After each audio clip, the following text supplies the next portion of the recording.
எல்லோருக்கும் வணக்கம். இன்னைக்கு இந்திய பங்குச் சந்தை கிட்டத்தட்ட 100 புள்ளிகளுக்கு மேல சரிவோட முடிவடைஞ்சிருக்கு. இதுக்கு முக்கியமான காரணம் க்ரூட் ஆயிலினுடைய ரைஸ் தான்.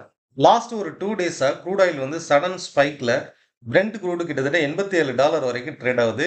இது இந்திய பங்குச் சந்தைகளுக்கு மட்டும் இல்ல, உலக பங்குச் சந்தைகளுக்கு ஒரு பர்டனா இருக்கு. குறிப்பா FMCG stocks, aviation, paint stocks, auto sector இது எல்லாத்துக்குமே ஒரு செல்லிங் பிரஷர் வந்து கொடுக்குது. இந்திய பங்குச் சந்தையை பொறுத்தளவுக்கு பிஎஸ்சி லிமிடெட் வந்து நிஃப்டி 50ல ஒரு ஷேரா வந்து மாறுது. அதாவது செப்டம்பர் 30ல இருந்து பிஎஸ்சி லிமிடெட் என்ற ஷேரு நிஃப்டி 50ல ஒரு ஷேரா மாறுது. பொதுவா நிஃப்டி 50ங்கிறது வந்து எந்த கம்பெனி வந்து பெஸ்டா பர்ஃபார்மன்ஸ் பண்ணுதோ, top 50 company all over India எந்த ஷேர்ஸ் இருக்கோ அதுதான் வந்து டாப் 50 கம்பெனிஸ்ல நிஃப்டி 50ல வந்து வரும். ஸோ அப்படி பர்ஃபார்மன்ஸ் பண்றதுல பிஎஸ்சி லிமிடெட் நல்ல பெர்ஃபார்மன்ஸ் பண்றதுனால நிஃப்டி 50ல அது ஒரு பார்ட்டா வந்து மாறுது. அதே நேரம் விப்ரோ நிஃப்டி 50ல இருந்து எக்ஸிட் ஆறாங்க. ஸோ இது வந்து இந்த ஷேருக்கு வந்து ஒரு நெகட்டிவான ஒரு இம்பாக்ட். அதே நேரம் பிஎஸ்சி லிமிடெடுக்கு இது வந்து ஒரு பாசிட்டிவான ஒரு இம்பாக்ட் கொடுக்கும். செகண்ட், இந்திய பங்குச் சந்தையில அதானி ஷேர்ஸ்க்கு ஒரு பாசிட்டிவான குட் நியூஸ். அதானி கௌதம் அதானி மீதான இந்த ஃப்ராடுலண்ட் வழக்கு அமெரிக்க நீதிமன்றத்தினால தள்ளுபடி பண்றாங்க. ஸோ இது வந்து Adani shares, Adani group of ஷேர்ஸ்க்கு வந்து ஒரு பாசிட்டிவான ஒரு இம்பாக்ட் கொடுக்கும். செக்டார் வைஸ்ன்னு பார்க்கும்போது ஃபார்மா செக்டார் தொடர்ந்து ஒரு பாசிட்டிவ்ல இருக்குது.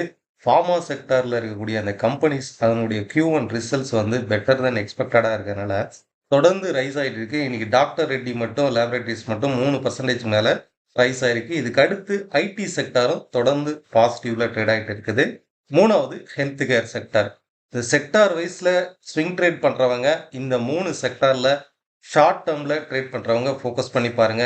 வந்து நிஃப்டி, சென்செக்ஸ் அண்ட் க்ரூட் ஆயிலினுடைய டெக்னிக்கல் சார்ட்டையும் செக் அவுட் பண்ணி பார்ப்போம்.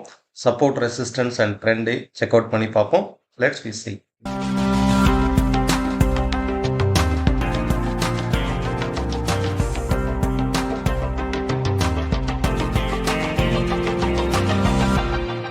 நிஃப்டியை பொறுத்தளவுக்கு ஃபர்ஸ்ட் ஃபேஸ் ஆஃப் இந்த ட்ரெண்ட் இருக்கு பாருங்க. இந்த ட்ரெண்டில் ஃபர்ஸ்ட் சப்போர்ட் எடுத்து மார்க்கெட் ரைஸ் ஆயிருக்கு. ஒவ்வொரு முறையும் இந்த ட்ரெண்டை டச் பண்ணிட்டு தான் மார்க்கெட் வந்து ஒரு ஹியூஜ் ரேலி கொடுத்துருக்கு. இப்போ இந்த இடத்துல பாருங்க, இந்த இடத்துல டச் பண்ணிட்டு ஒரு ஹியூஜ் ரேலி ஆயிருக்கு. இந்த ட்ரெண்டை பேஸ் பண்ணி ஃபர்ஸ்ட் ஃபேஸு, இந்த ட்ரெண்டை பேஸ் பண்ணி second phase, okay, and third இந்த ட்ரெண்டை பேஸ் பண்ணி மார்க்கெட் இவ்வளோ தூரம் ரைஸ் ஆயிருக்கு. அண்ட் ஒவ்வொரு இதுக்குமே கரெக்ஷன் ஃபேஸும் இருக்கு பாரு. இப்போ இங்கே இவ்வளோ தூரம் ரைஸ் ஆயிருக்குன்னா அதுக்கு இவ்வளோ தூரம் கரெக்ஷன் ஆகுது பாருங்க. ஸோ இந்த மாதிரியான ஒரு மொமெண்டம்ல தான் ட்ரேட் ஆகுது. நிஃப்டி இங்கிருந்து கீழே ஃபால் ஆகி அகெயின் இந்த ட்ரெண்டை பேஸ் பண்ணி தான் மொமெண்டம் வந்து ட்ரேட் ஆகும். திரும்பவும் 24,200 ஆர் 24,250ங்கிறது வந்து மட்டுமே பெஸ்ட் சப்போர்ட்டா இருக்கும். இது வந்து ஒரு சைடு வேஸ் மார்க்கெட். அதாவது இதனுடைய மொமெண்டம் எப்படி இருக்குன்னா, இதில் பாருங்க, நல்ல ஹை ஸ்விங்ல இருந்து அப்படியே ஸ்விங் லோ ஆகும். புரியுதா?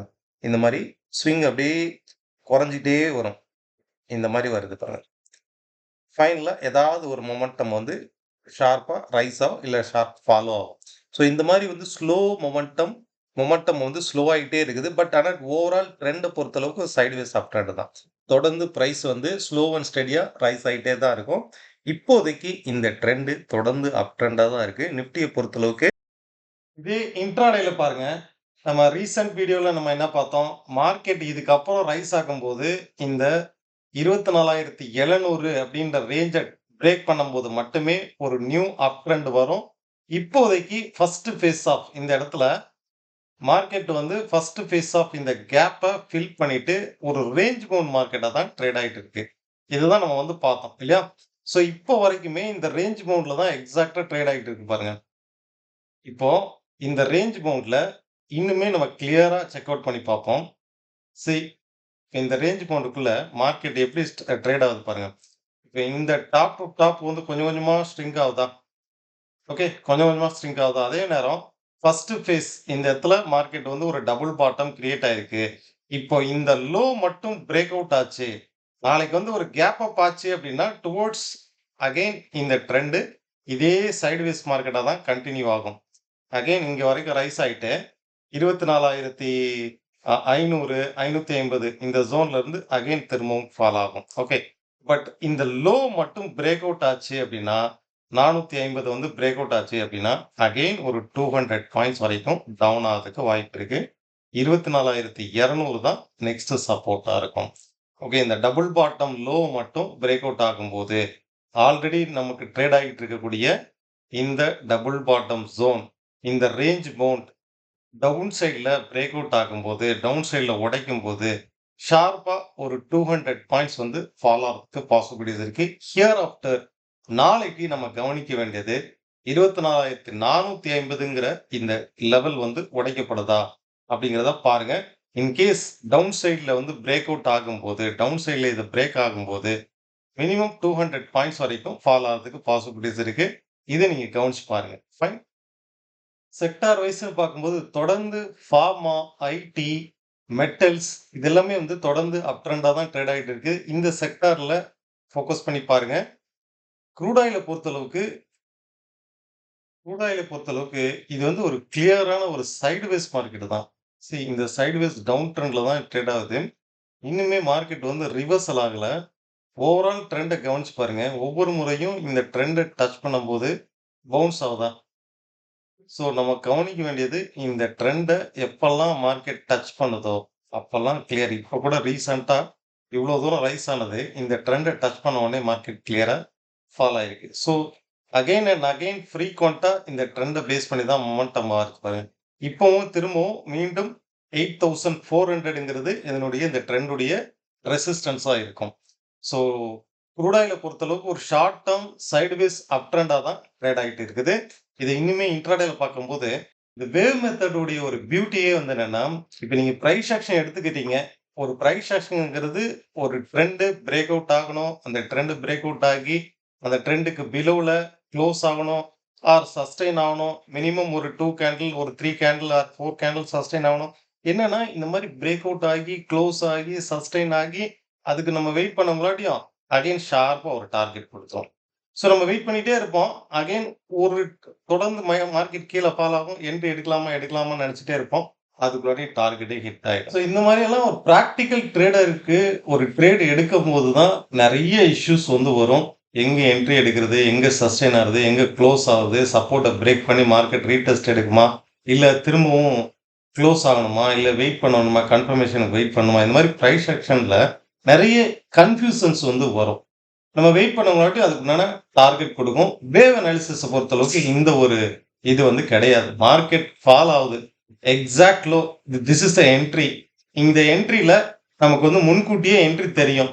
இதுல க்ளோஸ் ஆகணும், அதுக்கு கீழே சஸ்டெயின் ஆகணும்ன்ற அவசியமே இல்லை. இப்போ இன்னைக்கு பாருங்க, க்ரூட் ஆயில் நம்ம போஸ்ட் பண்ணது 7,820 தான் சப்போர்ட்டு. ஸோ அங்கிருந்து அந்த சப்போர்ட் லெவல் போஸ்ட் பண்ணிடுறேன் பாருங்க. அங்கிருந்து மார்க்கெட் ரிவர்சல் ஆகணும் டுவோர்ட்ஸ் 7,925 தான் நெக்ஸ்ட் இம்பல்ஸ். இப்போ இந்த இடத்துல க்ளோஸ் ஆகணும், இல்லை அதுக்கு கீழே வந்து க்ளோஸ் ஆகணும்னு அவசியமே இல்லை. கீழே ஃபால் ஆச்சுன்னா நெக்ஸ்ட் ஸ்டாப் லாஸ் ஒன்று இருக்குது. ஓகே, ஸோ இந்த மாதிரி தான் இந்த வேவ் அனாலிசிஸ்ல உள்ள ஒரு பியூட்டியே வந்து என்னன்னா, டைம் முன்கூட்டியே நமக்கு தெரியும். ப்ளஸ் க்ளோஸ் ஆகணும், அதுக்கு கீழே சஸ்டெயின் ஆகணும், 3 கேண்டில் சஸ்டெயின் ஆகணும், 4 கேண்டில் சஸ்டெயின் ஆகணும் அப்படின்ற கன்ஃபர்மேஷன்லாம் வெயிட் பண்ணணும்னு அவசியமே இல்லை. அண்ட் தென் கிளியர் டார்கெட்டும் நெக்ஸ்ட் டார்கெட்டும் நம்மளுக்கு தெரியும். இப்போ இதை ஒன்று உடச்சதுன்னா அடுத்த சப்போர்ட் போகும், அடுத்த சப்போர்ட் போகும். இந்த மாதிரி படிக்கட்டு மாதிரி அடுத்தடுத்து போகாது. ஒரு லெவல் கட் பண்ணால் நெக்ஸ்ட் இம்பல்ஸ் எவ்வளோ தூரம் போகும். ஸோ இந்த மாதிரி clear entry exit target find out பண்ணிட்டு நம்ம ட்ரேட் பண்ணுறது தான் ஒரு ப்ரொஃபஷனல் ட்ரேடிங்காக இருக்கும். பிஎம்ஆர் புல்ஸ் அகாடமி எக்ஸ்க்ளூசிவாக கண்டுபிடிச்ச இந்த methods, GI wave method and MI wave method along with price action, stock மார்க்கெட்டோடைய பேசிக்ஸ், ஃபண்டமெண்டல் அனாலிசிஸ், இது எல்லாமே ஆப்ஷன் ட்ரேடிங்கோட சேர்ந்து ஒரு கோர்சஸாக கண்டக்ட் பண்ணுறோம். நெக்ஸ்ட் கிளாஸ் வந்து ஆகஸ்ட் 19th வந்து இருக்கும். இதனுடைய கிளாஸஸ் டீட்டெயில்ஸ் வந்து டிஸ்கிரிப்ஷனில் இருக்குது. நீங்கள் செக் அவுட் பண்ணி பாருங்கள். உங்களுடைய கருத்துக்கள் கீழே உள்ள கமெண்ட் பாக்ஸில் பதிவு பண்ணுங்கள். அடுத்த வீடியோவில் சந்திக்கலாம். நன்றி, வணக்கம்.